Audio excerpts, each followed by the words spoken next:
آیت نمبر 94 ولما فصلت العیر، اور جب یہ قافلہ مصر سے کنعان کی طرف روانہ ہوا۔ یہاں پہ فصل کا لفظ بیان کیا جاتا ہے جہاں جسم کے دو جوڑ آپس میں ملتے ہیں، ان کے درمیان میں جو گیپ ہوتا ہے اس کو فصل کہا جاتا ہے۔ جیسے ہم دیکھتے ہیں کہ ہوائی جہاز کے ساتھ ایک سیڑھی لگی ہوتی ہے، وہ اس کا حصہ معلوم ہوتی ہے مگر وہ اس سے الگ ہو جاتی ہے، تو ان دونوں کے درمیان میں جو بالکل مائنر سا گیپ ہوتا ہے اس کو بھی جو ہے وہ فصل کہا جاتا ہے۔ لہٰذا جس وقت یہ قافلہ مصر سے چلنا شروع ہوتا ہے، وہاں سے الگ ہوتا ہے، اسی وقت سے جو ہے یعقوب علیہ السلام کو کیا محسوس ہوتا ہے؟ قال ابوہم، تو ان کے والد یہ کہتے ہیں کہ انی لا اجد ریح یوسف، کہ مجھے یوسف کی خوشبو جو ہے وہ محسوس ہو رہی ہے۔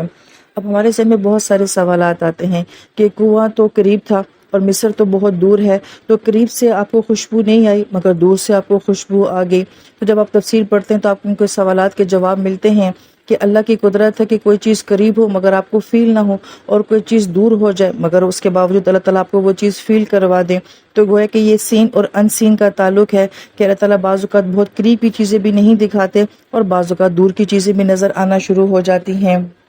تو اگر یعقوب علیہ السلام کو پہلے ہی یہ خوشبو آ جاتی تو پھر یہ ساری سٹوری بنتی ہی نہ، تو کسی معاملے کو کس طرح سے کرنا ہوتا ہے، یہ اللہ تعالیٰ کی حکمت کا معاملہ ہے۔ پھر آخر میں یعقوب علیہ السلام فرماتے ہیں لولا ان تفندون، اگر تم مجھے بہکا ہوا نہ سمجھو۔ تو فندون کا لفظ جو ہے فندا سے ہے۔ فند کہا جاتا ہے پہاڑ کا کمزور ہونا، ٹہنی کا کمزور ہونا، ذہن کا کمزور ہونا، یادداشت کی کمزوری کا ہونا، کہ اگر تم مجھے بوڑھا سمجھ کے کہو کہ اس کی یادداشت جو ہے وہ چلی گیا ہے، ذہن جو ہے وہ کمزور ہو گیا ہے، اس لیے اب اس طرح کی باتیں کرنے لگے ہیں، لیکن مجھے ایسا لگتا ہے کہ مجھے یوسف کی خوشبو آ رہی ہے۔